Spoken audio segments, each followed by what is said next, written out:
Welcome to what my notes, which are not always, infallible, tell me is the 30th episode of the stream. Saying that, it occurs to me that episode 29 might not be on YouTube. I will check that after the stream and fix it if needs be. 8th episode for Scion Hero, so we are continuing with our Pantheon development work on the Inkborn. Oh, I need to... Wow! Citations finally in Google Docs. Thank the maker. I'll zoom in for those of you on mobile. There we go. I am, of course, as ever, merely a fan with the platform. I do not represent Onyx Path. My views are my own. All of that stuff. None of the material that we're working on today is, covered by NDA or going to make it into an official product. As far as I know. And all of that stuff. And I am also disabled, so I might twitch, I might slur my speech, I might stutter. I'll try to avoid that if possible, obviously. It can be disquieting for some viewers, but I have to make that apology.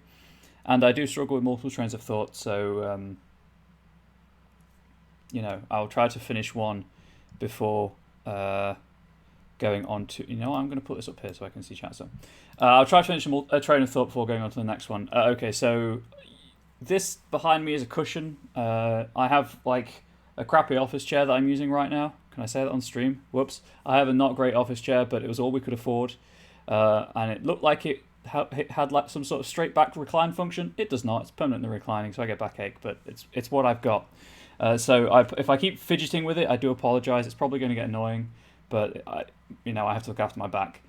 I may be a bit testy or salty to start with, short-tempered with myself. I've had some tech problems with getting the stream started, but what's streaming without tech problems? And also, my mug is both quite full and rather warm. So if I go to hydrate, regardless of channel point redemption or not, I'll try to keep the tech happens. We just need that on a t-shirt. Can we get that on a t-shirt? Tech happens. If I go to get a drink and have to rapidly self-censor because I burn my tongue on my beverage. But that sweet lemon and ginger infusion really helps with my nerves and my throat.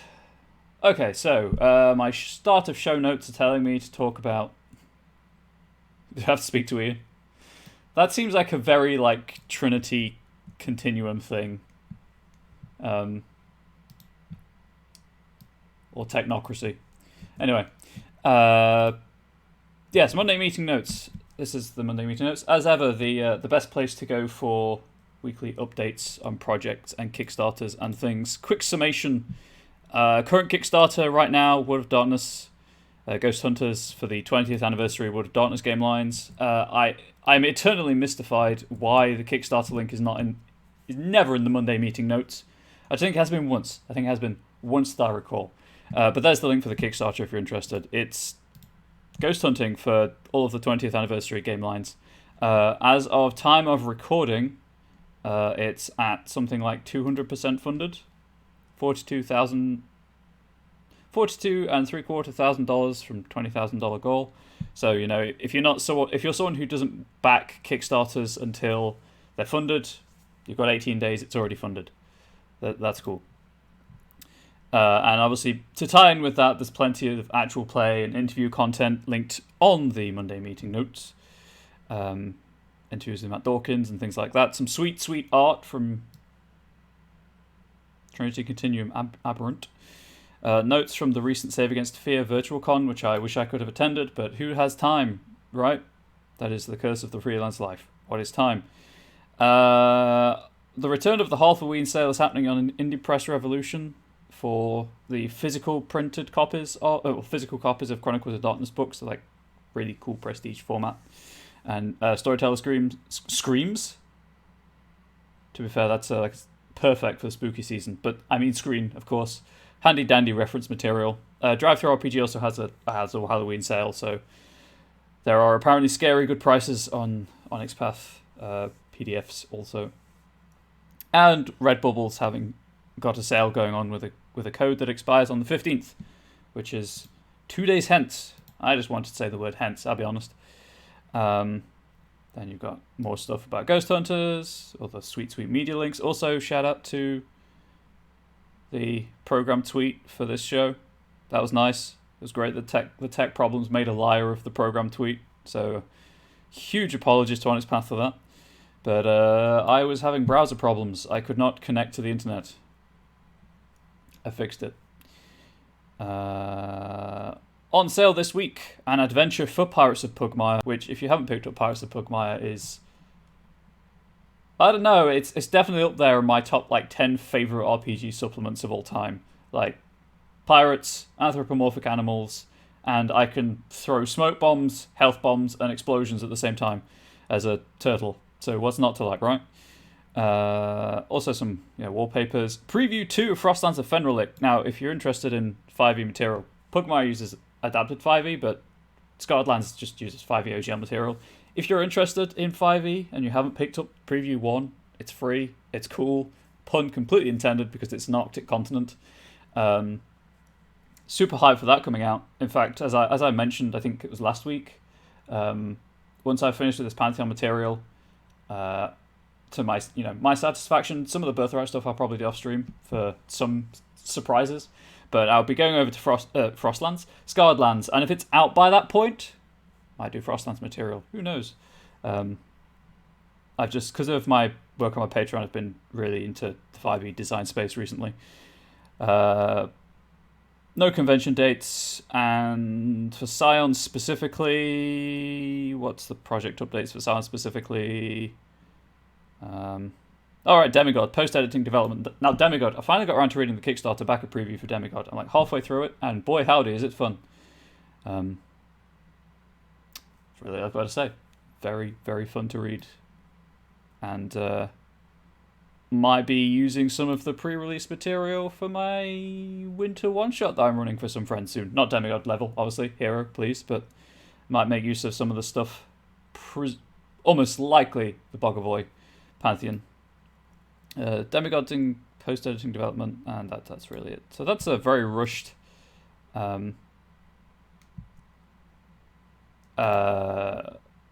read-through of the Monday meeting notes. What else do I have to talk about? Right, I mentioned this last time, but my community content pricing module? Module's the wrong word. Method is also the wrong word. Pricing for community content that I produce is going to change. Because I need money to live, turns out. Who knew? Introductory material remains as pay what you want, but supplemental material, like this product for the Inkborn and Model. Yes, that's the one. Model. Thank you. Past Plays. Will be priced fairly, obviously. Probably underpriced. I don't value my own skill set. But it will be, it will be charged purely because it's not introductory material and it just adds to the experience. So the adventure that I will write at some point in the future for Hero tier Scion, and things like any supplementary classes for the Sluritian Vault or any extra night horrors for Chronicles of Darkness stuff, antagonists, that kind of thing. They'll all be priced accordingly. And I mentioned this before, but Birthrights, depending on time, obviously, because as I said, I'd like to get this finished for the end of I'd like to finish Scion content for the end of the month, which gives me this stream and next stream. And then the stream after that will, as I say, will be Scarredland stuff, which is the 10th of October, unless I do something crazy and mess up my schedule. Depending on time, the actual building of Birthrights I might do off stream, but I'll do the kind of overview of, here are some followers, here are some typical followers for the Inkborn, and here are some relics that have, and kind of the narrative of what they do without the mechanics of what they do. But again, depending on time, I've still got some stuff to do today to get through. For the Pantheon specific Purview, which I'm going to start with, I think, which is all about fate binding. So if you hate if you hate fate bindings, it's probably not the stream for you. Relationships with other pantheons, which the core books. I say the core books. That's the wrong one. Origin and Hero don't really go into the pantheon's primary motivations. but I'll try and let's kind of just fold it in with the relationships. Whereas Demigod, I did notice, has that as a separate section. But I'll probably just fold that into relationships to go with what's existing. The Pantheon path, which I started, the Pantheon motif, and the Scent of Divine stuff. So there's not that much left in this Pantheon. It just depends if I can get it done in, like the 2 hours and 40 minutes I have over 2 streams, because they're 2 hour streams, but there's like 15-minute intro and 5-minute outro. Obviously, if I have tech problems, I start later anyway. I do try to stick to the time slot that Onyx Path have been kind enough to give me. Right, I'm going to rearrange my desktop so I can see things. Oh, hey, the tech problems at least solved one other problem I had. Who knew it'd be as simple as turning Streamlabs off and back on again? Cool, great, excellent. So, quick recap about what we're doing. What we are doing. Inkborn, non-mythical pantheon of literary archetypes. So heavily inspired by public domain characters. Mostly because I wanted to have Sweeney Todd as a bad guy in a Sauron adventure. And I was like, how can I do this? Yes, let's just have a pantheon of public domain, which means they're not covered by copyright. Except in certain circumstances. If you are interested in doing any public domain work, it's worth doing the research. I'm fairly confident these are all fine for the uses I'm putting them to. But the Sherlock Holmes copyright, for example, Sherlock Holmes is public domain up until the last 10 stories, and then is covered by copyright. So be wary of things like that if you are trying to, commercialize products using public domain properties. Yes, that's the right word. Okay, so far we've got the bit of background, principal members with callings, purviews, design notes about why I've assigned certain callings and purviews to all of them, anyway. And then we've got the cosmology with an overworld, an underworld, 2 terra incognitae, Titanic versions of each of the principal members, because who doesn't like Titans? I mean, some people don't like Titans. Like the Theo really don't like Titans, but still. 3 antagonists, 1 for Origins only, the Bookworm, and then 2 for Hero, a Nemesis, Ghostwriter, and Titanspawn, Juvenile Kraken. I can't wait for Demigod to come out so I can make a Kraken. I don't know why I'm saying it like that. Religion, right, here we go. This is where chat let me down last time. I was like, I want a con. I want a pun name for a con for the Inkborn. And no one really came up with anything.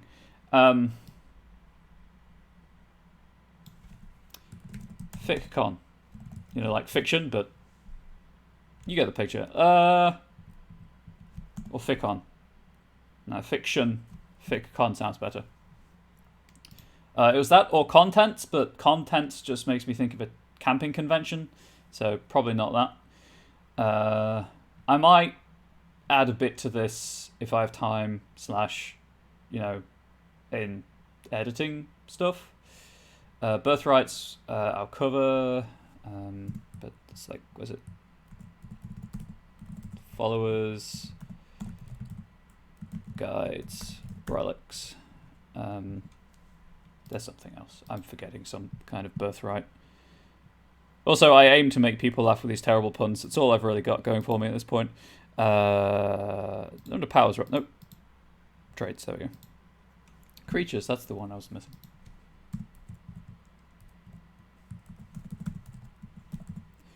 So we'll come back to that maybe at some point.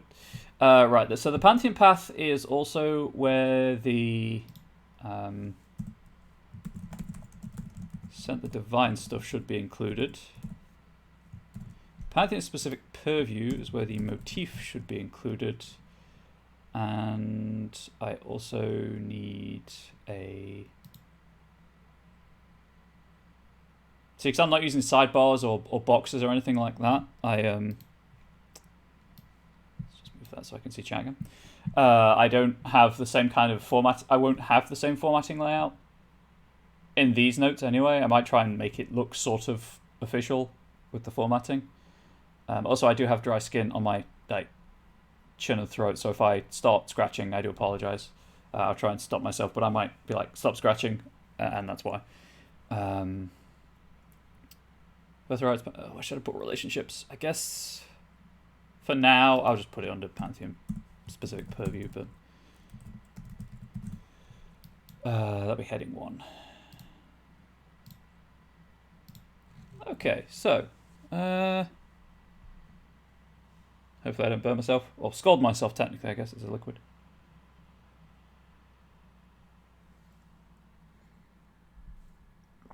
There we go. That's drinkable at least. Okay. Let's make these headings. So I've mentioned this before. I'll probably mention it again, but for people who aren't aware, if you're working in Google Docs and you set headings up, and you just copy paste everything into Word, because I work in Word, the headings are preserved, but not in like the Word heading format. It keeps the same. It keeps everything will be in Arial if I import it right now, when I copy paste it into Word, including all the headings. So it will know that they're headings, but they won't match the headings I've got set in Word. So something to be aware of if you are thinking of getting into community content.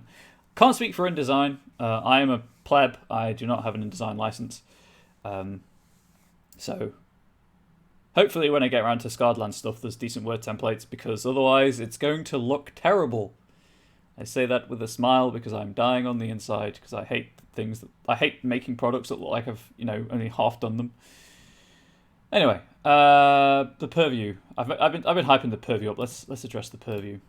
Okay, so example motifs for those of you. So a motif, for those of you who are unaware, is InDesign hates Google Docs. I will bow to your superior experience and also say that I can imagine it would. Google Docs doesn't play nice with many things. Where are the Pantheon Purview? Oh, I bet they're in the Pantheon section. That would make sense. So motifs, right? Yes, motifs. Motifs are kind of the way that a god, scion, what have you, can use marvels. Marvels are non-specific boons. So if you have access to, let's say, the Frost Purview, which gives you control of Frost and associated symbology stuff. Sorry, I'm clicking through bookmarks while I'm doing this. No, purviews are with motifs are with purviews. I remember I was looking at this earlier. Marvels will let you do anything that isn't covered by any boons you have access to. So you know what? Let's use specifics rather than talking generalities. So let's go down to Frost for the lulz. Where is Frost? I don't know why I picked Frost. I just really like Frost as a purview. So Frost, for example, as well as being able to allowing you to flash freeze things, it also lets you kind of cool people's tempers and slow things down. But I mean, you could conceive of like a frost shield, right? You could block a doorway with a sheet of ice, that kind of thing. As those aren't covered by the three boons within the purview, and if you don't feel like making a specific boon for it, you or a player, what have you, can treat it as a marvel. Marvels let you do most things, like provide enhancements, emulate boons, debuffs, complications, equipments, resolving conditions, as an attack if needs be. Anything that you can think to do with it that isn't covered by a boon will be a marvel. Now, strictly speaking, you should figure out how the motif that you're casting, that you are using. So every scion has their Pantheon specific purview, is what it is, and each Pantheon has its own kind of innate motif. So the ACO one, for example, is by drawing runes or weaving threads, one may perform a. Let's move on. I can't pronounce that word. The Tuatha De Danann, magic flows from verse and satire. So if you're going to be doing anything Marvel related and you're a sign of the Tuatha, you will be doing it through verse and satire. You'll be reciting poetry or insulting someone to actually enact your will upon the world. If it's a purview that isn't covered by your innate motif, your Pantheon motif, sorry. Oh, if it isn't your Pantheon specific purview, it would be more accurate. There we go. But it's a purview that you have access to through a relic. Relics will have a motif. So, I guess like the most famous relic in terms of the game and anyone who's got any familiarity with Scion will be Giant's Bane, which is one of the iconic characters Revolver's. Where is Eric? There we go. Here's where Giant's Bane's motif isn't actually recorded on the pre-gen character sheet. It's not. Is it in the relics section of the rulebook? Giant's Bane, however, is a giant revolver that has a fragment of Mjolnir in its grip. There we go. That gives you, it provides access to the Sky Purview. So even if you wouldn't have access to the Sky Purview, so like you're a scion of, I don't know, Aphrodite. I don't think Aphrodite has access to Sky anyway. Using Giant's Bane would give you access to the Sky Purview, but anything that you do through it would be using any Sky-related marvels, so like making people fly, for example, would be using the motif of the flash and fury of the thunderstorm. So like when people start flying, they fly on thunderstorms, like on thunderstorms, yeah, thunderclouds. There we go, that kind of thing. So, like, that's a very long-winded explanation of motifs. But the whole point is to introduce people to new game lines that one of the points is to introduce people to new game lines they might not necessarily know much about or have ever really come into contact with, which is why it also says that if you want to ask questions, where's the ask questions? There we go. So where Pantheon motifs. There we go. So, Inkborn, like, the obvious answer for the Inkborn would be you write stuff. Which kind of treads a little on the Tuathas, but not 100%. And off the top of my head, I don't think any of the demigod ones will have that. So, in the absence of any better ideas right now,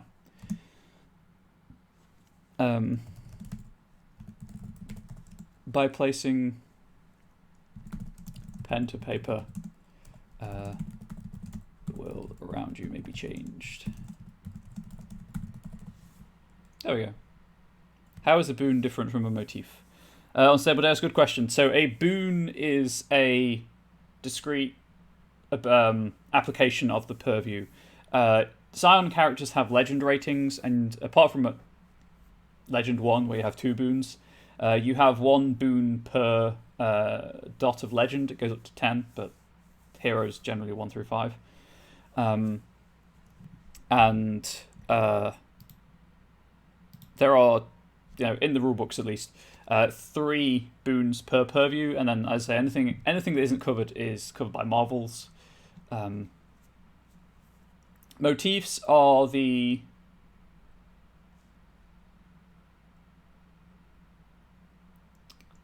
narrative, audio, visual, maybe physical representation of it. Ignore an omens of a scion manifesting their boons, if that makes sense. That was the wrong PDF, hence my confusion.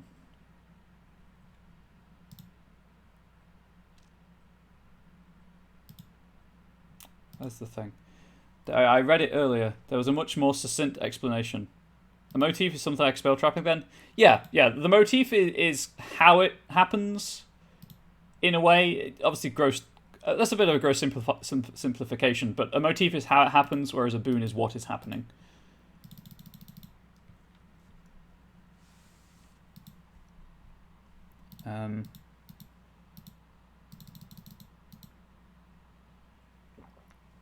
Further examples of motifs. So I've touched on the Tuatha, the Aesir runes and thread weaving. The Deva are spells and fasting. I mean, the Kami, you just speak to the Kami of whatever you want to be doing. The Loire or the Orisha use root work. Manitou is offerings to the Manitou. Netja have power over Sekhem. The Shen is external and internal alchemy. Teotl is more about the sacrifice side of things. And, well, the Theoi go on that arrogance trip once more, and you just have to ask them for help. Okay, I like the Theoi, don't get me wrong, but they're just so extra, and I love it. Anyway, so Pantheon-specific Purview. So Purviews have an innate power. And then 3 boons, as I said. I'm going to try and copy the boon template from the PDF, but it doesn't always work properly. So I don't actually need the paragraphs. I just need the 3 things at the top. Nope. There we go. Wow, that actually worked. Ignore the costs and stuff. That's just from the boon I copied them from. You know, it would have been way easier to do this once and then just copy paste the edited framework. Whoops-a-daisy. Why did I not watch the show again? It's a hot mess. There we go. So, formatting Y. So, the innate power. Probably also name it. We'll come back to... Oh, no, narrative awareness. There we go.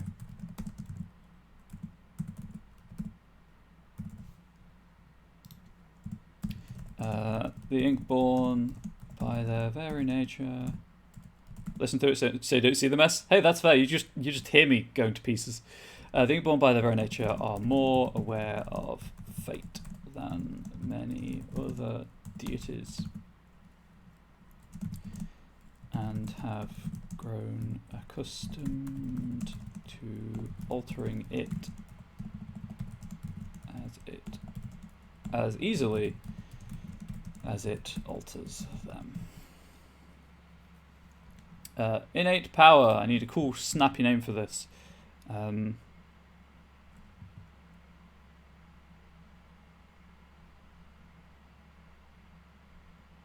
Not cut the threads.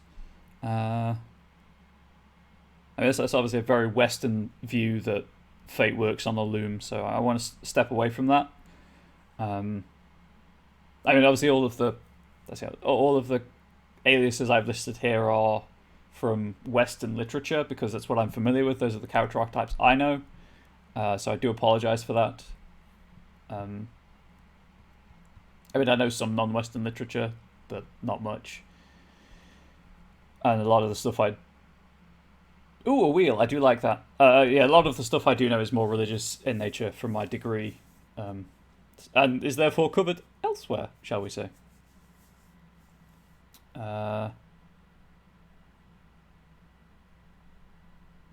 Yes. In fact, let's have one of these reference the wheel. Turn the wheel.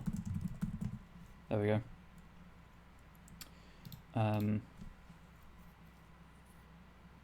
But I like the wheel idea. You know what? I'll write the power, and then we'll revisit the name.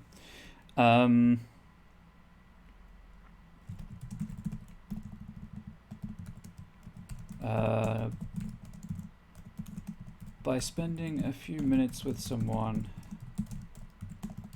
you intuit whether or not they are fate-bound, but not who they are fate-bound to.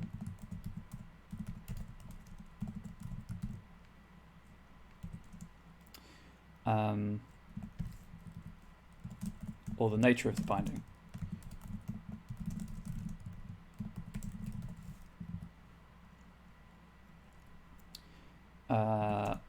as well as the strength of that fate binding. I guess character awareness. It's narrative awareness. Character awareness isn't. I mean, I can just rename narrative awareness, obviously. So that character roles. But I can't really. I don't want to refer it back to roles because they're not. You don't know what the role is. You just know that they have a part to play. Oh.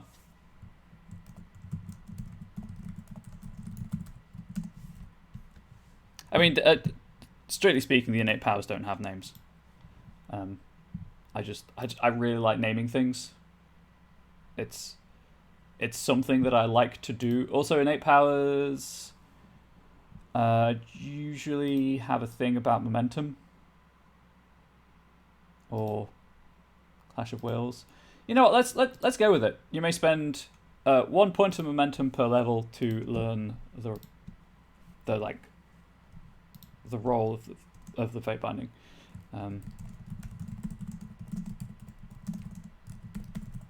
Momentum per level to discover the fate binding role. The role of the fate bound individual, fate bound character, shall we say?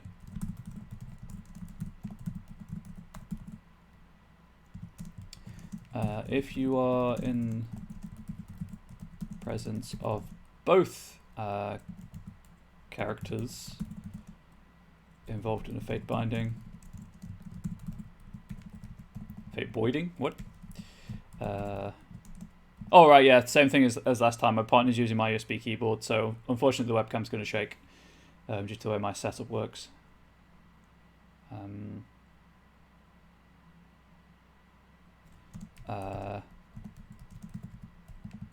You also intuit they are connected to each other.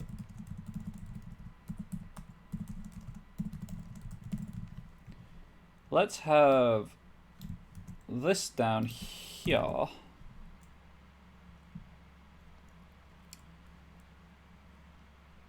There we go.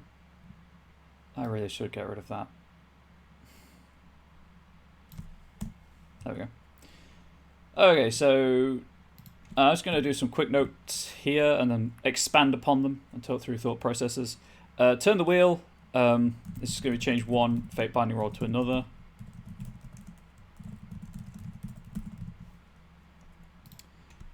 One second.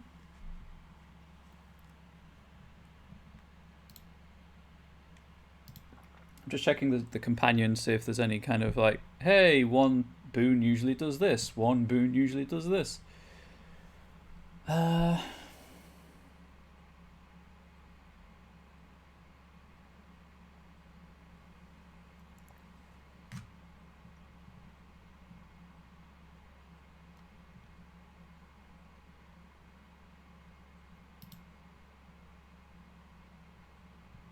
As a rule of thumb, so at hero tier, there'll be 2 boons. As a rule of thumb, one usually is combat, one is social, and one is procedural. I don't think the combat one's going to apply. Maybe. But this is a PSP, so it only has 2 boons. Forgot that one. Okay, so this is more the social side of things.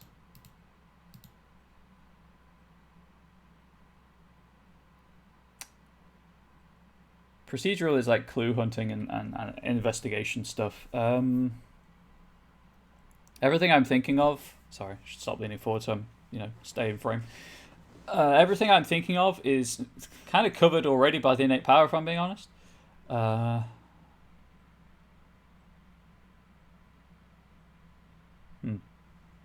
It's things like, like... Oh, wait, no, it could be...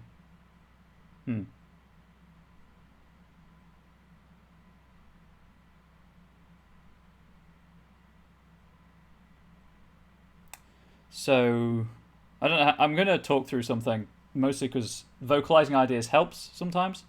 So, and the idea that just struck me is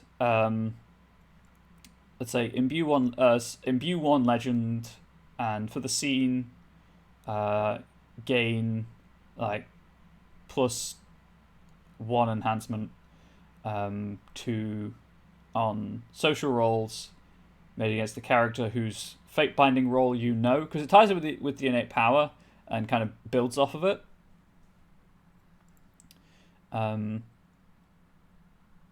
It does mean they're both going to be social, but like that, I'm happy with that because, one, as the companion says, it's not an ironclad rule that there's one for each area of the game. Imbue one legend, fake of fate. Ooh, I like the fake of fate binding instead. I do like that. That's a good one for Nati.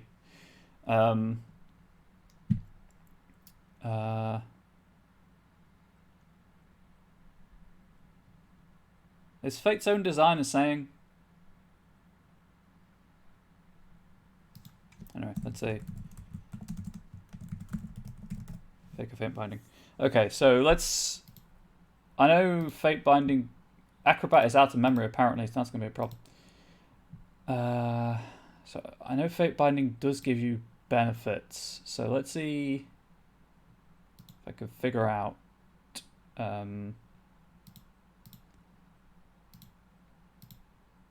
Oh, get out of here, bot. Let's see if there's right. Adobe's out of memory. Would you believe it can open 2 of the 3 PDFs I have that I'm using right now, but not Hero? Where did Hero go? Nope, that's Origin. I didn't need to open Origin again. Now I wait for Acrobat Reader to respond. There we go. Okay, so where was I? Traits, fate binding. There we go.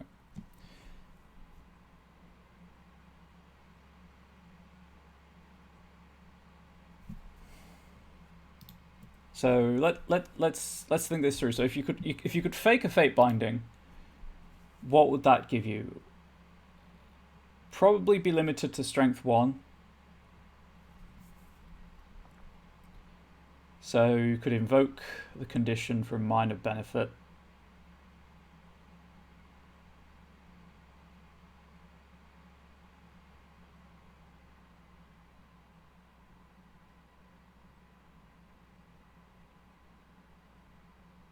I think from a purely sorry, I'm leaning forward again. I hate thinking about games in terms of balance and stuff. But yeah, I was thinking use of the just for the invoke, because the compel gives a point of legend back, and I mean you could, if you were that kind of group, you know, do legend farming. Also, if you can fake the compel, then kind of robs fate binding of the narrative weight. But use of the invoke, I like. I do like being able to fake the invoke of a fate binding condition.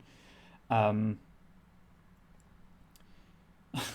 like how strength 5 fate bonds last for eternity. Just makes me laugh every time. So yeah, so that's a good idea. So I think we'll go with that. So you can only invoke it once. You imbue it. The imbue lasts a scene, but the invoke can take place any point throughout the scene. You just get the legend point back. Right, people who don't know, fate binding is when your character is bound by fate to usually a story guide character of a lower tier than they are. Although, so like heroes can fate bind mortals. Demigod is also like, hey, you can fate bond to this location or item. But yeah, I've always read the rules that the compellers narrate sex role players, so not having it there makes sense. Yeah, I mean it's a player or the story guide. This is something that it feels very, very much like Fate. Actually, the game, not fate, the narrative component to Scion, with tagging aspects. Anyway, so you could be fate bound to people, and they take on a role in your own personal legend. Sean Connery, for some reason, they take on a role in your personal legend, which allows you to invoke them so that they turn up fortuitously, whether they're already in the scene or not, and help out in some way. They can be introduced as an obstacle, or they introduce a difficulty to the story or the scene, because they're present or because they're involved in what's happening somehow, which gives you a point of legend back. Legend is what you expend for boons or imbue, which I'll touch on and explain momentarily. And then you can resolve the fate binding condition, which either removes them from play or changes how changes the condition in some way. And each fate binding role has its own resolve condition and kind of like how to invoke and compel, or general trends in invoking and compelling that particular role. Difference between spending legend and imbuing legend. Spending legend, you spend it, it's gone. You have to either have a compelled fate binding or sacrifice. There we go, that's the word I was looking for. I think also getting a fate bond gives you a legend point back off the top of my head, but obviously this is all off the top of my head. Imbuing, it lasts until the effect says it runs out, so sometimes it's as long as you want the effect to be active, it's imbued. You don't have access to it like it's been spent, but you get it. You recoup it once the effect runs out. Yeah, but there we go. Just trying to check things while talking. Anyway, so there we go. So yeah, fake fate binding. I like the fake a fate binding idea. So let's put this into practice. Cost: imbue 1 legend. Imbue 2 legend. What? No. Duration 1 scene. Range. How is this usually expressed? I like to express things how they're usually expressed in the rulebook for parity's sake. Powers. Acrobat, why do you hate me so? Don't mind me, I've just got to close hero again. You know what? I'm just going to grab the physical rulebook. 1 second.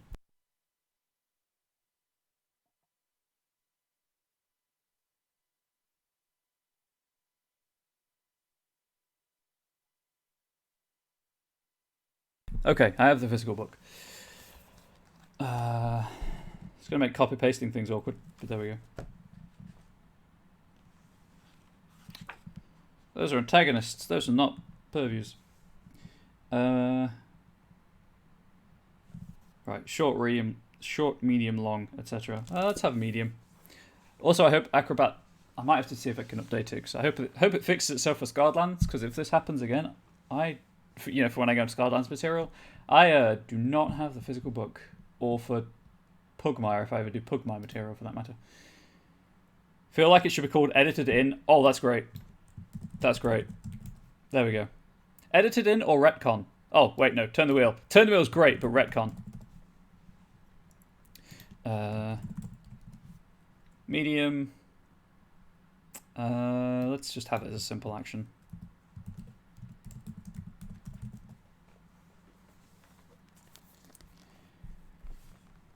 I'm going to check something. These are Nax. Oh, I should also specify it only applies to one character. I guess it'd be one story guide character in range, right?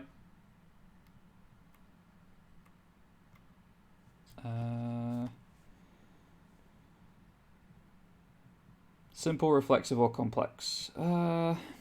Would it be a simple action or a reflexive action? No, I think it'll be simple.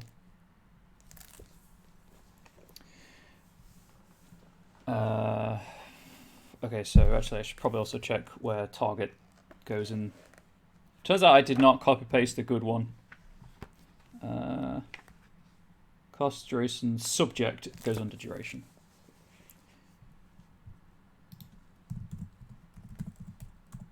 Subject. 1 SGC within range.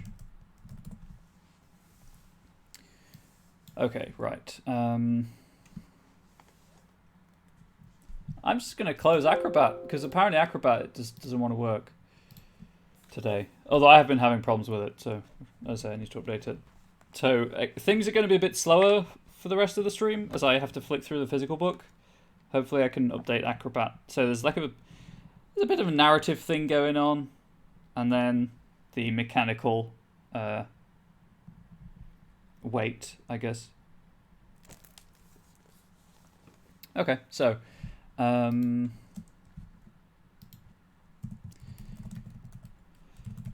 your intuitive understanding of fate and its workings.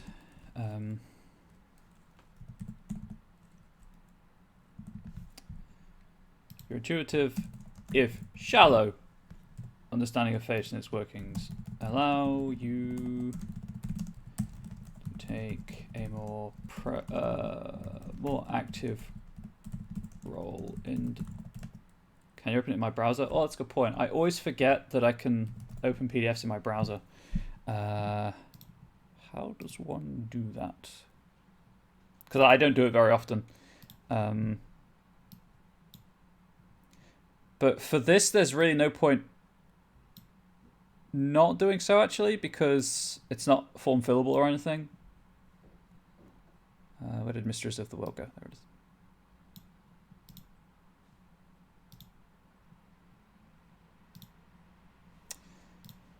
Yeah, I think I just need to I think I just need to update my reader, but this works for now. Thank you. Get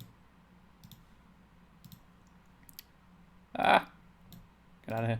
Thank you, Plastic Age Plays. I'll put the physical book down now. For things like this, where I need to be doing things quickly, because I'm talking to people as well, I need to be able to do it, quickly. And while I love physical books, it's slower than Control F. To take a more active role in determining your connections to those around you.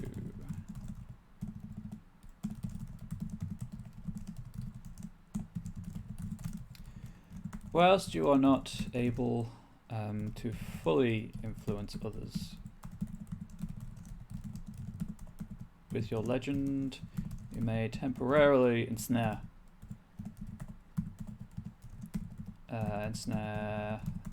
a nearby story guide character who fulfills the requirements for potential fate binding. I think it's a capital F for fate binding.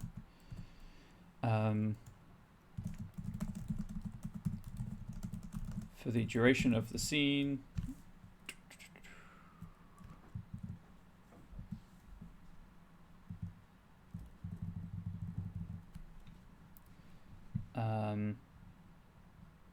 need to reword this.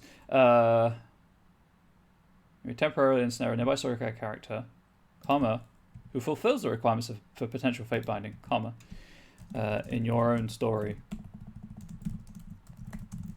and may cast them in a role of your choice.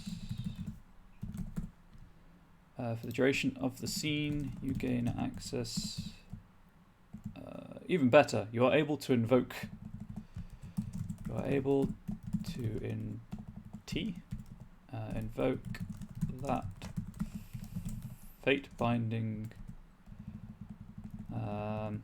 Let's say that role once before the end of the scene.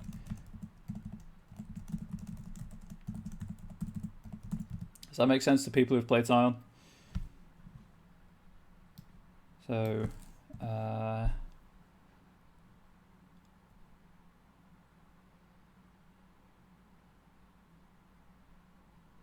think that makes sense.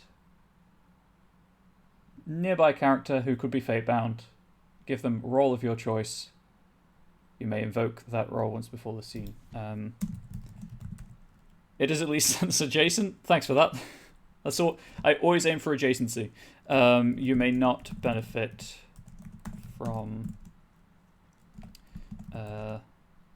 Sound Fu is weak. That's fair. When can we get you to play? When can we get you into some Scion then? That's the important question. Nope.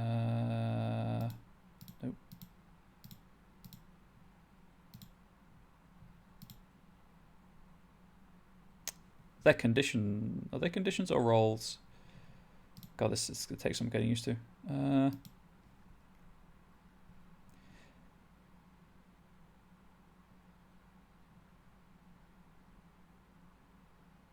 Oh no, it is a condition. Okay. I thought they were roles. I don't know why. They're totally conditions.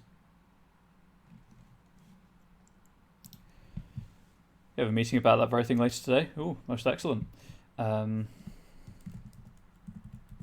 need to go and read. I need to edit the above stuff. You may not benefit from that conditions compel or resolve features. Is features the right word?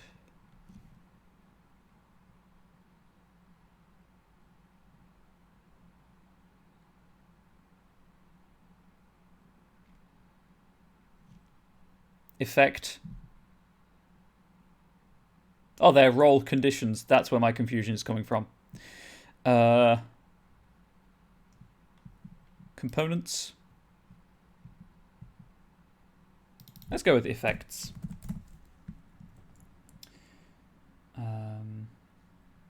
I like cast them in a role of your choice, but it's role condition, so give them a role condition of your choice.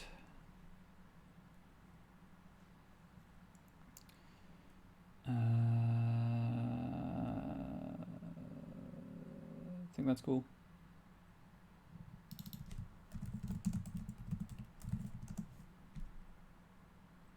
So, imbue one legend, duration one scene, subject one story guide character within range, range medium, action simple action. You're intuitive, if shown something on fate. What? Of fate and its workings allow you to take a more active role in determining your connections to those around you. Whilst you are not able to fully influence others with your legend, you may temporarily ensnare a nearby story guide character who fulfills the requirements for potential fate binding in your own story and may give them a role condition of your choice. You are able to invoke that role once before the end of the scene. You may not benefit from that condition's compel or resolve effects.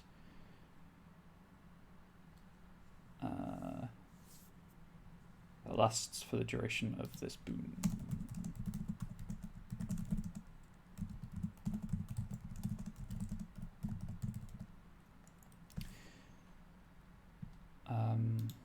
You know what? I also like the Venati's thing about making it easy to be fate bound. When this duration, when the imbued legend is returned,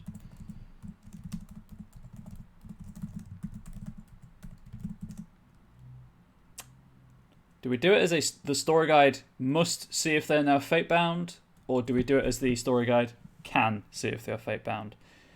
Obviously, the golden rule is if it's not fun for you, don't do it anyway. So must is always a guideline, but yeah.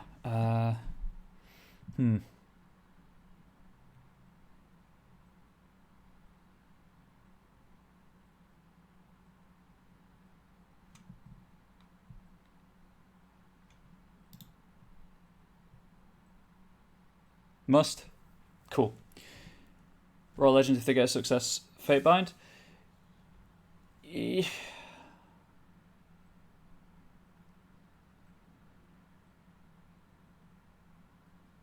I just thinking through how the mechanics of testing fate binding works. You obviously you roll legend and the fate binding, the strength of the bond. I say obviously. That's how they get stronger. And there is no strength for this bond, so it would effectively be legend anyway.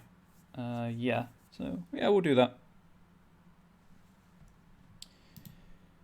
An imbued legend is returned. Story guide.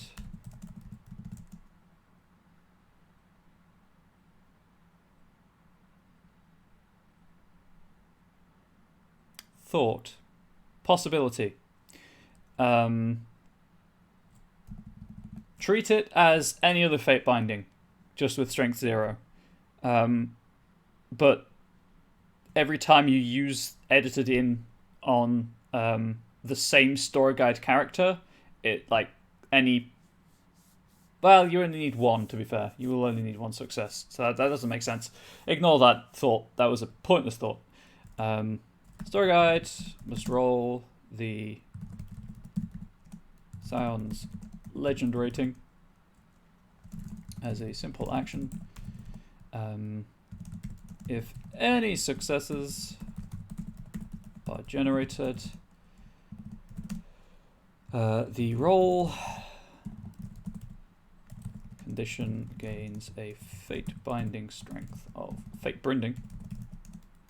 Nope. Fate binding strength of 1. If no successes are generated, fate conspires to throw the SGC, to throw the characters together in the hopes of restoring their connection. Does that work? Does that make sense? Does that scan with other people's understanding of the rules?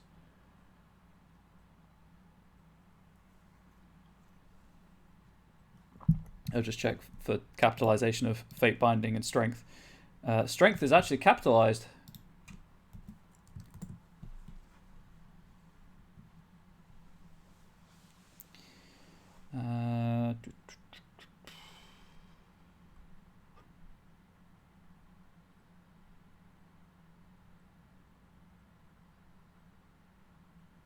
Oh, roll isn't capitalized.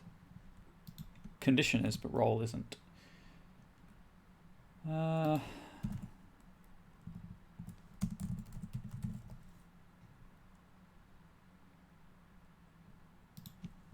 a good thing I checked. That would have been awkward. Okay, I like that. That's a good idea. If I, many thanks to Venati for spurring that idea, and for Venati and Unstable Deus for the must side of things. Okay, so Edison and Retcon. Cost, it's going to be special. See below. Duration. Again. Special. See below.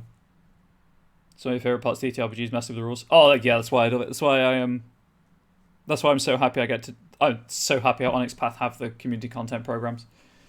I mean, I'd still be writing them anyway, but there we go. Range. Let's also do this as medium action, but let's do this as complex. This is let's do this as special also. See below. But yeah, I 100% love messing with games rules. Okay, so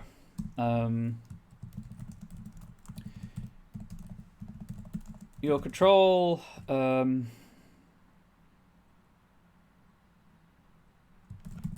fates of others is more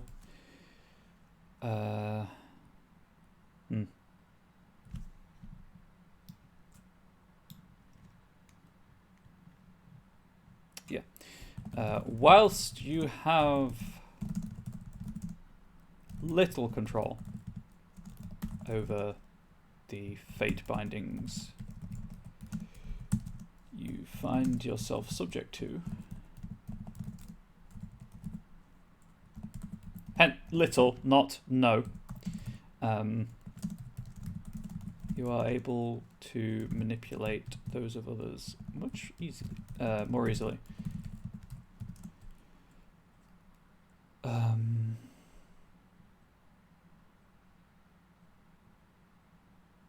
So this is changing, as you can see, changing one fate binding roll to another.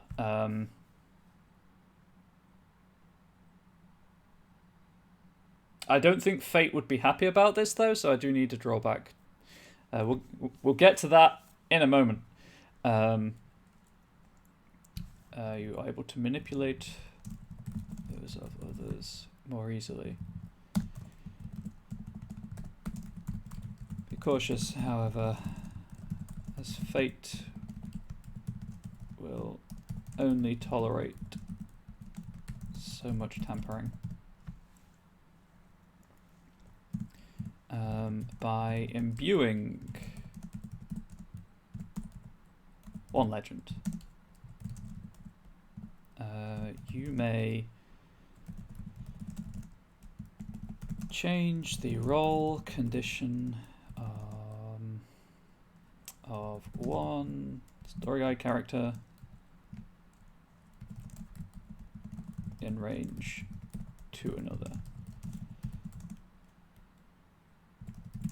You must know the role condition you are changing, and story guide character cannot also be fate bound to you.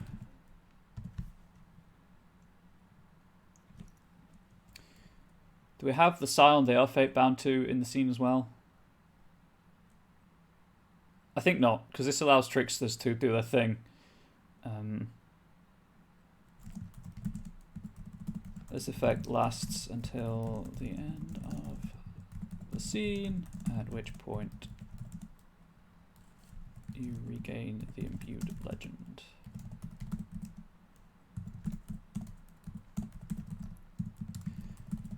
Alternatively,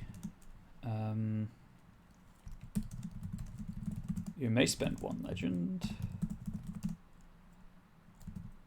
And, right, I need to check something. Please bear with me.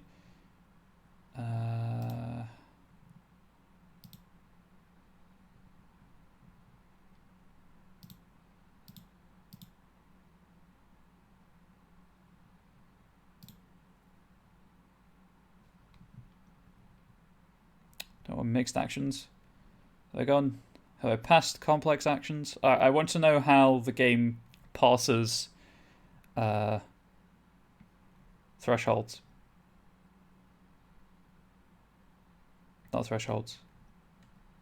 Yeah, I've gone too far. Is it here? Goal mechanic, rolling dice, forming dice pool. Skills, specialties. Specialties still, like, it makes sense how specialties are handled in Scion. It's just not intuitive. Arenas, attributes, tiers, approaches. Okay, it's not there.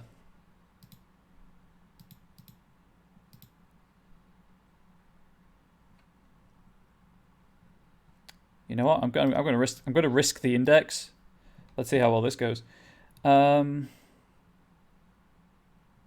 Page 115. That went surprisingly well, actually.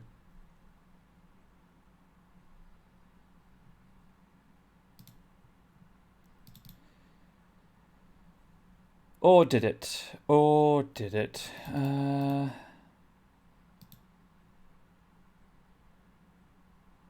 advancement. That's not what I want.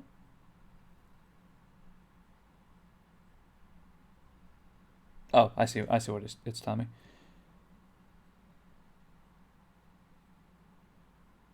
I think this would be a... No, I still think this would be a complex action.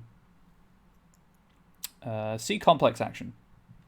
I love that in indices. Where it's like, hey, you looked at this thing. It's under the wrong. You're looking in the wrong category. Go to this thing instead. My favorite part is when that thing isn't actually where it's supposed to be. Oh, hell yeah! Complex actions, including teamwork, on page 69. Certain parts of the internet are going nice right now.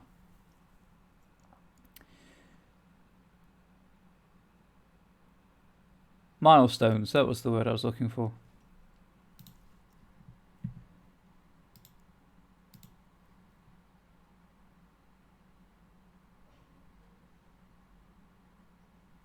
Okay, alternatively, you may spend 1 legend and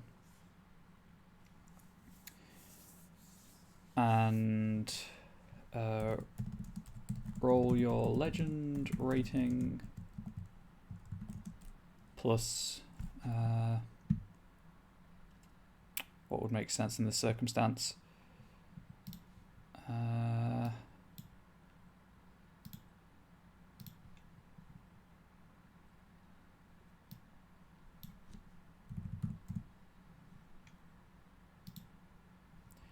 What would make sense?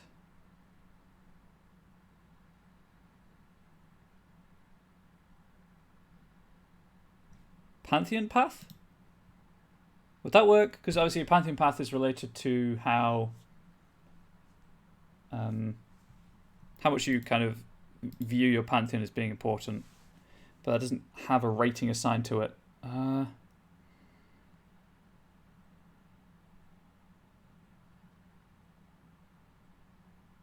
No. Roll your legend rating, but you may add dice by expending momentum as usual. There we go. As a complex action with the number of milestones required equal to the strength of the fate binding that you are trying to alter. May expend momentum as usual to add dice to this pool. Number of milestones required equal to the strength of the fate binding you're trying to alter, and with how does it refer to? I mean, like each interval will be a minute. How does this actually refer to them?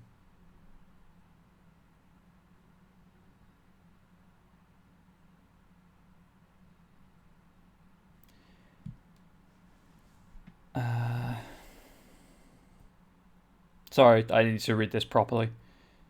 So there'll be a bit of silence. Talk among yourselves, chat. Talk among yourselves. Just don't do anything that will persuade on its path. Never let me do this again. Or not. Obviously, I'm not your parent. I can't tell you what to do. But please don't. So each interval, I guess, lasts a minute.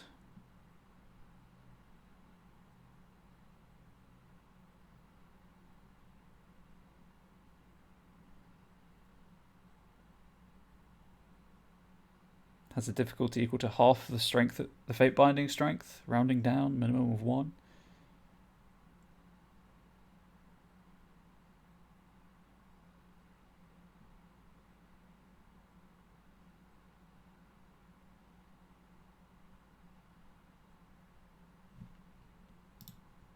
Yeah, let's go with that.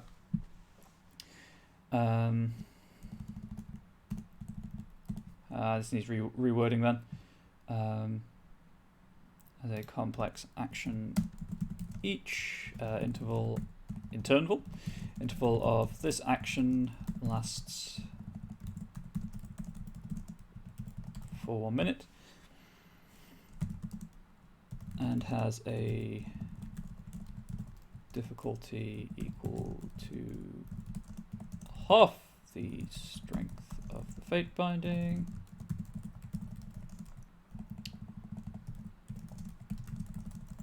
You are trying to alter.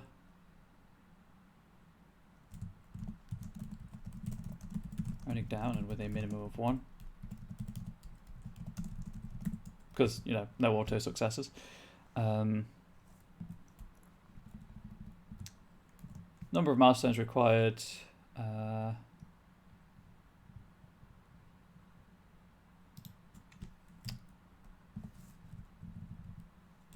Is equal to the strength of the fate binding you are trying to alter. You make some momentum is yours with the dice pool.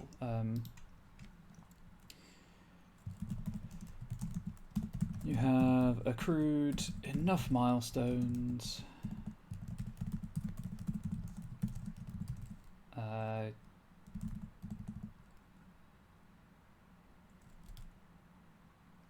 You may change the role condition of the affected character. This change lasts until the condition is resolved. There we go. So, by imbuing one legend, you may change the role condition of one story guide character in range to another. You must know the role condition you are changing, and the story guide character cannot also be fate bound to you. This effect lasts. Let's just get rid of also. This effect lasts until the end of the scene, at which point you regain the imbued legend, and the condition reverts.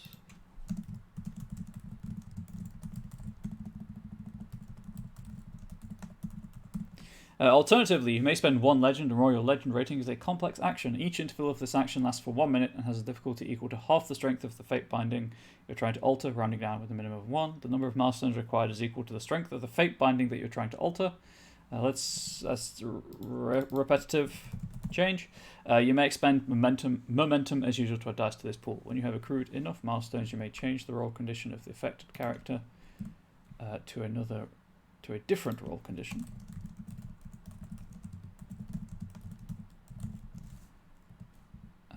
You know what, let's go for a semicolon.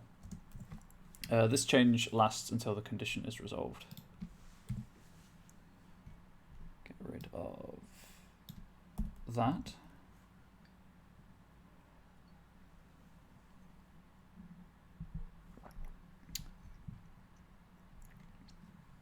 Okay, so retcon, edited it in innate power, motif.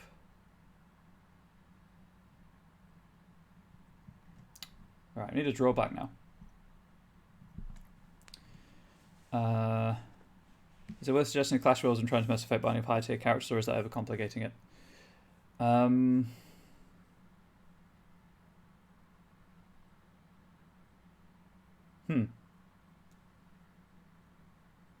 What would the Clash of Wills be against, though? Because is Fate ever assigned a Clash of Wills thing? Hang on.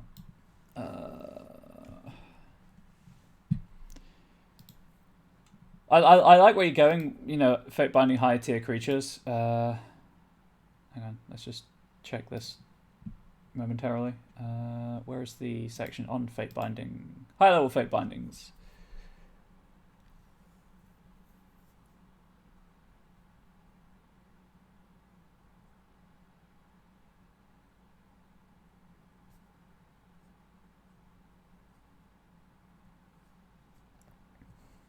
My interpretation of fate binding was that you could only oh yeah, well I haven't got around to the drawback of doing this yet. Which is going to be that kind of the next fate binding condition that you're subjected to is the one that you have changed. I think.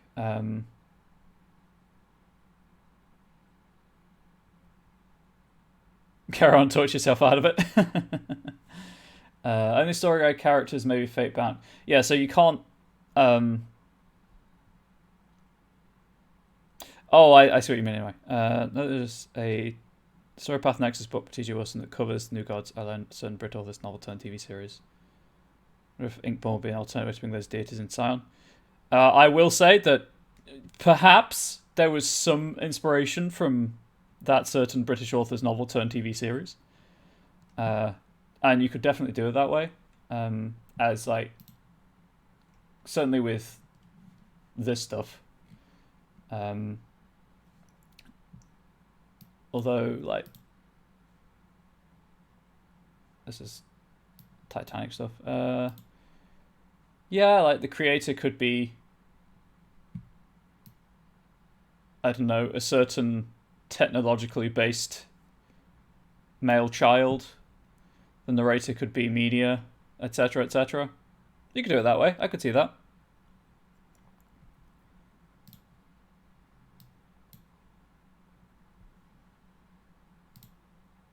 Thank you for for chiming in. I might check that. I might check that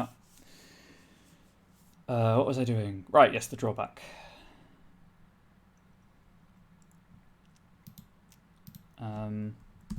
Yeah, so you can only fate bind people of a lower tier than yourself, which makes sense. The milestones thing is good. Okay, so altering fate in this manner is not without its risks. However, $10 for 18 pages. Part of why I have. Oh wow, that's pricey.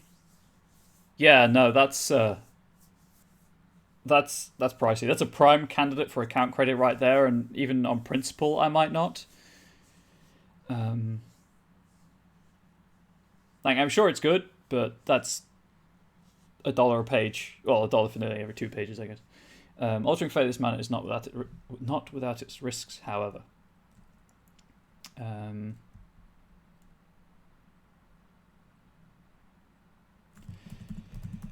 Regardless of whether or not the legend point is imbued or spended, what? No, or spent. The next fate binding roll condition that is applied to a story guide character fate bound to you is the same as the condition you have changed.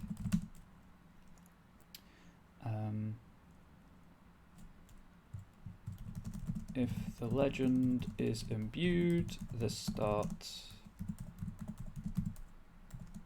at a strength of 1 as normal.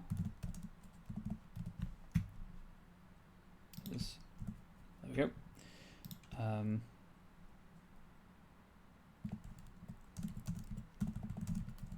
It is spent instead.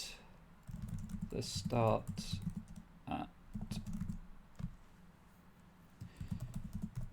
a strength equal to the strength of the condition you have changed. Does that make sense? So like you imbue and it's just treated as normal, it just guarantees what your next what the next roll condition will be for you. But if you spend it to do the permanent change, I'm gonna hit up that semicolon again. If you spend it to do a permanent change, then essentially you're taking on that condition yourself at some unspecified point in the future. Does that sound right? Like, fate is not happy with you doing this, and it's getting its own back. I'm going to hydrate and apparently punch my desk again.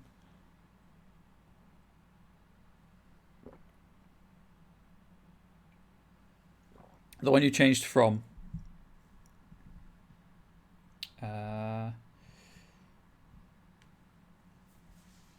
Yeah, how do I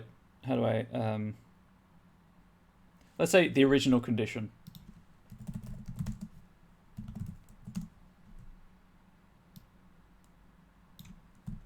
Oop. Is that clearer?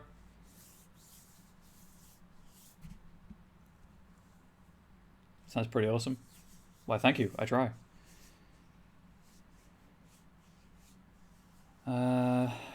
Just rereading this in my head.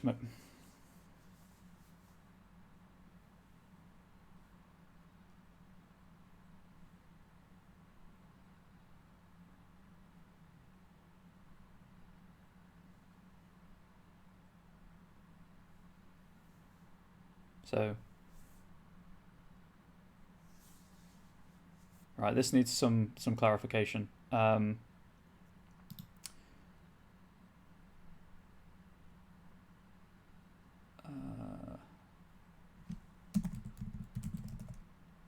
Following the specification. there's an easy way of doing this. Hang on.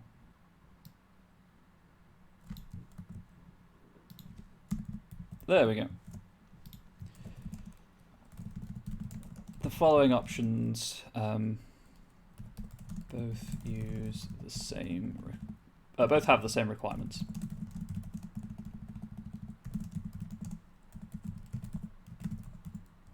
You must know the role condition you are changing, and the story guide character cannot be fate bound to you. And again, I think I'm happy to have it that the scion that's fate bound, that character's fate bound to, doesn't have to be present, purely to allow for tricksters and slightly more malevolent members of the Pantheon to mess with fate binding conditions and upset plans and things. If you want to do that, obviously.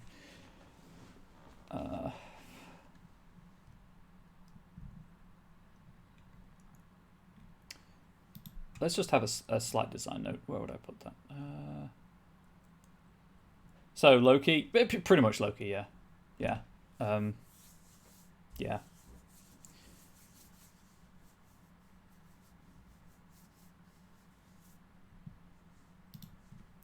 You know what? Let's have a get out clause here. The story guide may require the scion that SGC is fate bound to be present also.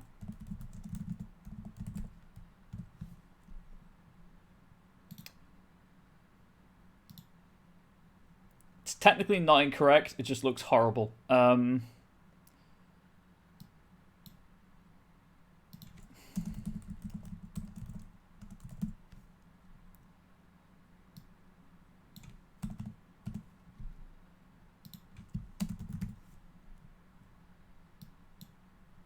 The story guide may also require the presence of the scion that SGC is fate bound to. There we go, that's much better.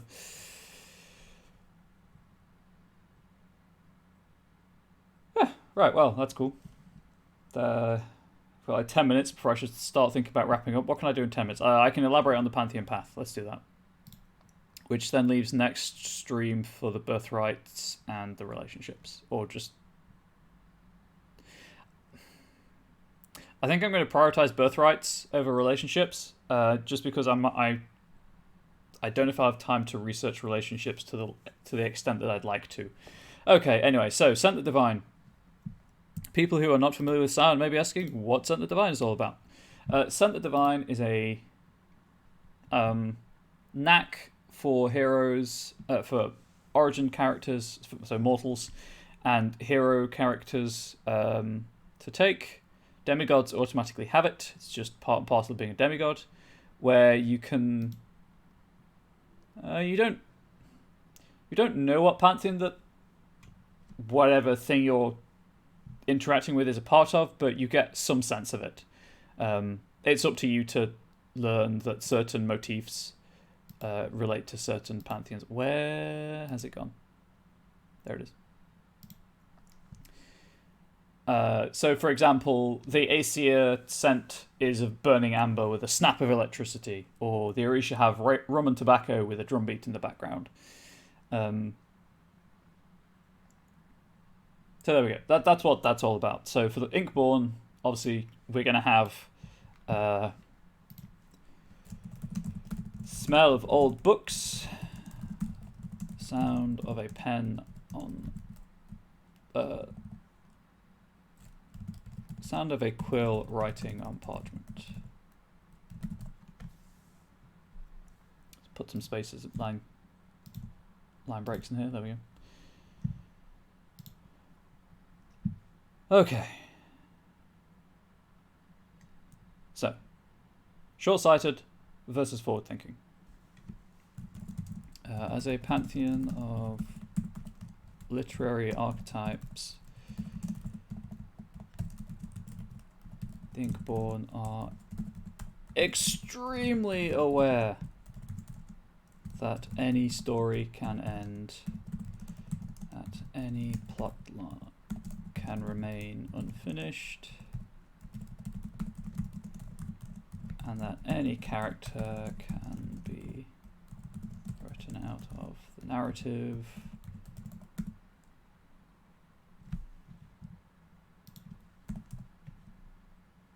There we go, much better. At any point. This leads many of them to live with a certain degree of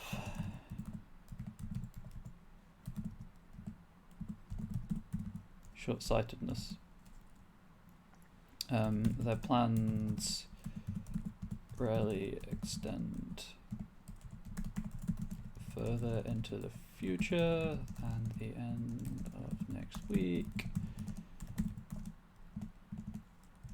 And they live fully in the moment. Mortals who interact with scions of the Inkborn generally... what? That's not how you spell that word. Generally use words like flighty or absent-minded.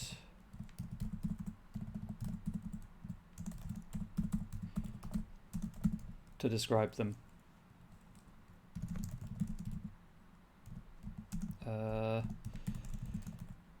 This is not the truth, but is how the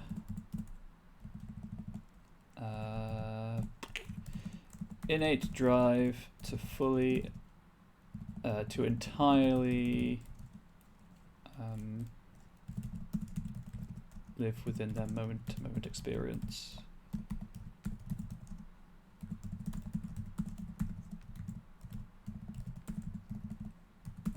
Can manifest. So, in a way, they're a bit like the Aesir, like fatalism. So how does an Inkborn Sire make longer plans? Oh, so, I mean, they can, obviously. They're just people. But on their Pantheon virtue track, if they're close to the short-sighted thing, they're going to be more focused on short-term planning than this is my 5-year goal.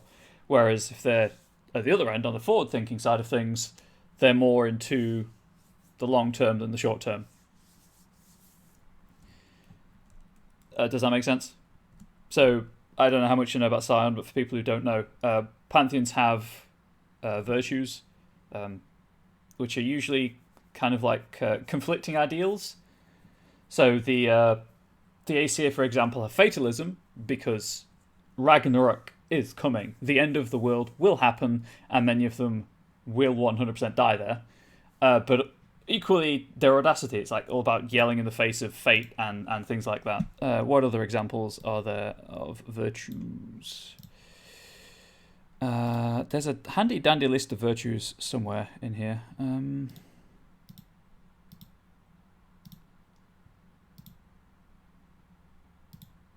I'm just gonna go to the index, I guess. 335.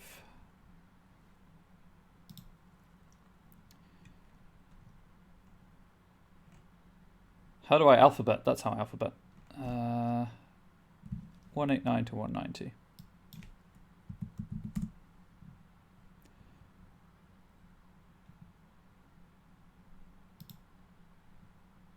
There we go.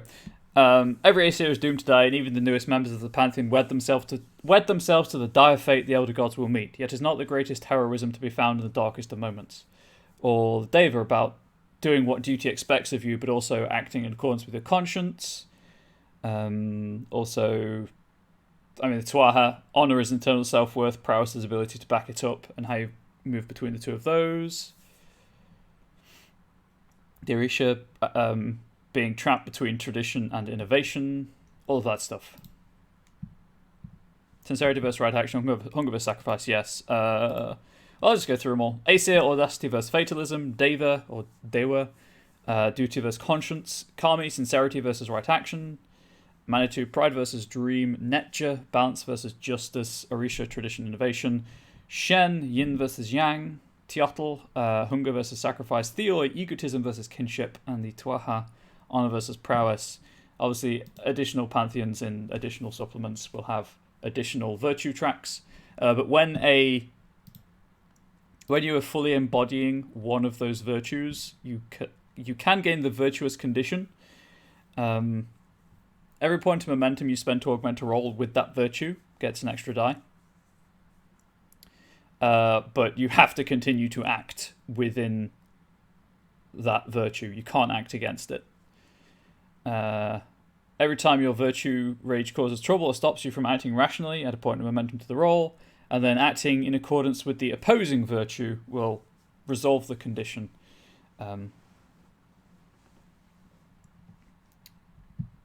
But also obviously allows you to be more, not more, let's say less single-minded.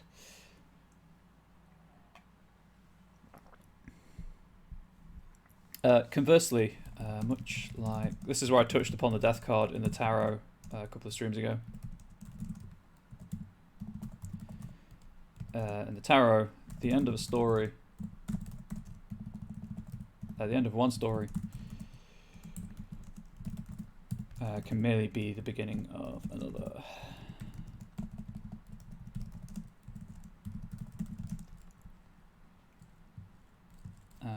Inkborn, Scions, and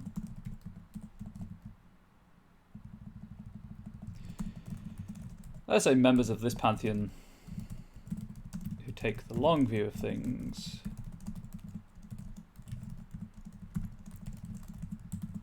can find themselves bogged down in long-term plans, worrying too much about minutiae involved in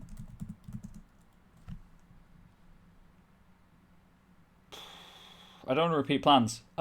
Schemes is the wrong word. Goals. Bringing their goals to fruition and truly focusing on the here and now. That's the wrong here, you idiot. That's not Google Drive. What? Also focusing on it has one S. Worrying too much about the initiative of being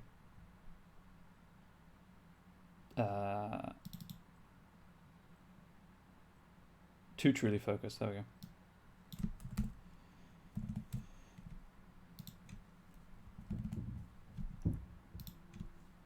It's not that they can't make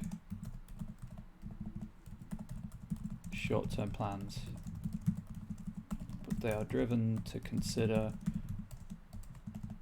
what may happen in the future above all else. Above most other matters. Oh, that should be another paragraph as well.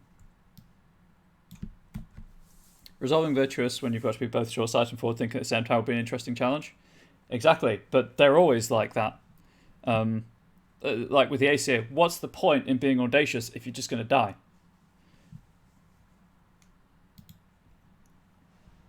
But in this instance, it could be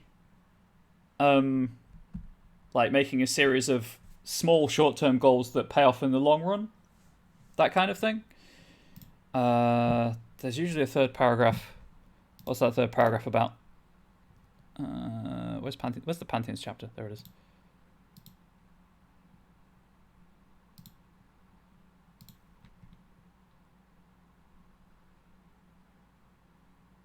That's not helpful. I always go to the Aesir one, and then I always forget that the Pantheons in Hero aren't really standardized all that much.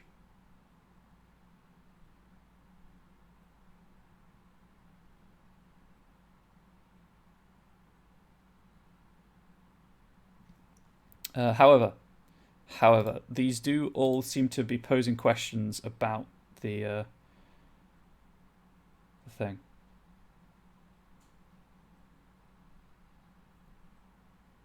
Or not. Maybe not. The Kami one doesn't. Standardization. Why do you not exist? No, I think we're good. I think this is fine.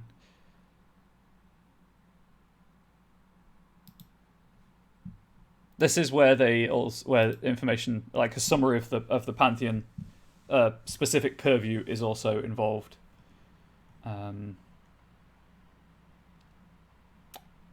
Clearly, I don't need to do that because it's not the rulebook. It's not, that doesn't have to be in a separate chapter. It can be right here.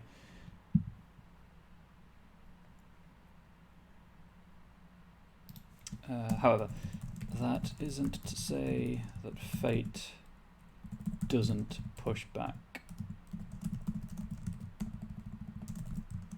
when the Inkborn start interfering in its design.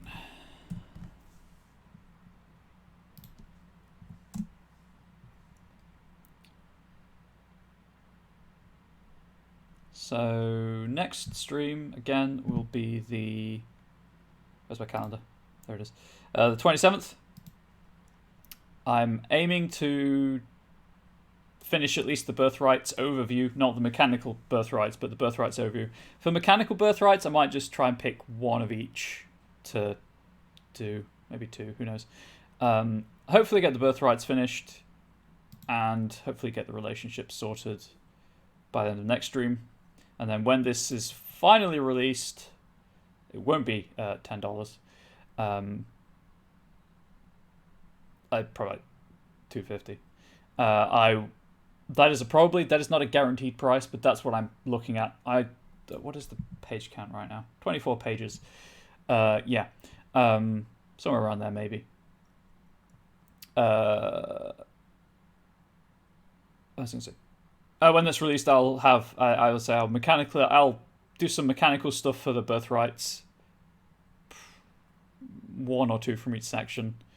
Obviously, I might reword things to make things clearer or expand upon certain ideas, and then release it to the wild when it's ready. I didn't mean to do that. Why did I minimize that? So, where did the other browser go? There it is. Nope, that's the wrong browser. That's the right browser. There we go. I can do it. I'm a professional. Hoo boy, why is it on here? That's me for today. Thank you for tuning in, helping out, just listening, having me on the background, what have you. Quick reminder again, if you weren't here at the start of the stream, and therefore can't just scroll up and chat, the Monday meeting notes are the best place to go for project updates, Kickstarter announcements, that kind of thing. YouTube, you'll have heard all this already, so you could probably tune out now, but if you have forgotten for whatever reason, then it's still relevant. Right now, the Ghost Hunters for World of Darkness 20th anniversary Kickstarter is live. It's a game line agnostic book for the 20th anniversary game lines, World of Darkness game lines. It's 200% funded, so it's already funded. 18 days left. Looks pretty neat. There's interviews and actual plays and podcasts relating to that linked in the Monday meeting notes, as well as some art previews as well as art from Trinity Continuum Aberrant with. God, that T-Rex looks so cool. Anyway, also obviously other things going on its path, like the thoughts from the Save Against Fear Con and con dates, which are all cancelled now, unfortunately. The schedule displayed on the post-roll section, pre-roll, post-roll, and offline screen of the channel. The next thing today looks like it is a Cult of the Blood God game, but that's not until 7 PM this evening, so, you've probably got time to do a couple of things before then. Sticks and Bones, which is a great name. And as I say, project updates. The only one relating to Scion is the fact that Demigod's in post-editing development. But if you're interested in Pugmire, there is a Pugmire release on Wednesday, Sunken Bones. It's an adventure for Pirates of Pugmire, which again, great supplement. Highly recommend checking that out. And also, I mean, there's also something else coming out on Wednesday. Plastic Age Plays Pro wants me to talk about it, but I don't know if I should. Just to keep him more in suspense than anything else. So I'm just going to have some hydration. Okay. It's a preview for the next kind of for the Frostlands of Fenric, which is being released as Sluritian Vault, which opens up a new continent for Scardland content. Looks really good, and the previews are free, so you've got nothing to lose if you're interested in Scardlands. Really, I mean, I think they're free. You've got nothing to lose if you're interested in Scardlands or 5e material, and if it's out by the time I come to doing, if it's out by November, which I, hope it is, I will probably be doing stuff for Fenric on this show to give myself a break from Story Guide, from Story Path systems. I think that's it.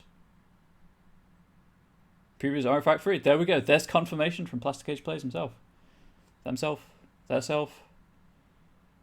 Their eminence. I don't know. Oh, also sales. You hope it should be out by November too. Also sales. Indie Press Revolution's having a half a ween sale on Chronicles of Darkness stuff. All Chronicles of Darkness books and screens with 50% off. There we go. And there is a discount code for Drive-Thru RPG PDFs for the Halloween sale. Somewhere, I think it is up here. Mentioned. Oh, Redbubble has the discount code. Himself is fine. Oh, good. Redbubble has a discount code, sorry. There's just a Halloween sale also starting soon. But Redbubble, which is licensed merchandise, there's also a code for just a discount. I generally try to go with them, but I think you've mentioned pronouns before too, and I've seen, so sorry about that anyway. I think that's everything. That was a really... Oh, right, yeah. If you have lingering questions or just want to, talk Story Path or Scion or general role-playing games, because obviously this is the Honest Path channel, so we should probably keep it to Honest Path games. I do use D&D as an example sometimes, but that's by the by. I am available on Twitter as @ComradeBubbles. I also stream on Twitch @ComradeBubbles. Well, not at, but as ComradeBubbles. I will be on my Twitch channel in about half an hour's time, just hanging out with my community, playing the Call of Cthulhu video game. But if you do have any questions and want to talk role-playing stuff, I'm easily contactable on both of those places. I also do lurk on the Honest Path Discord. Occasionally I post in various channels. Obviously I check the Scion one a fair amount, and General. This is always a good channel to be in. Where I can usually be reached to answer questions if you have any about my, content, or if you just want to talk gaming, because everyone I know plays D&D, and that's pretty much what they know and play. And it's nice to talk Onyx Path games, because Chronicles was technically my first role-playing game was Warhammer Fantasy Role-Playing, but the first rulebook I ever bought was the blue book for New World of Darkness, as it was. So it's big mood, very big mood. So Chronicles and Onyx Path in general have a special place in my heart, and Sion's incredible. I love it so much. Anyway, that's not related at all to the fact that my degree is in religion and theology, and that's a huge part of my interest in storytelling, and where I get a lot of ideas for storytelling from. Unfortunately, Tavern Tales podcast, on the one hand, morning. On the other hand, I'm just wrapping up. But hello, thank you for swinging by. I'm just going to end the YouTube recording here, actually. Hopefully this will be up at a decent time, YouTube, but thank you for watching.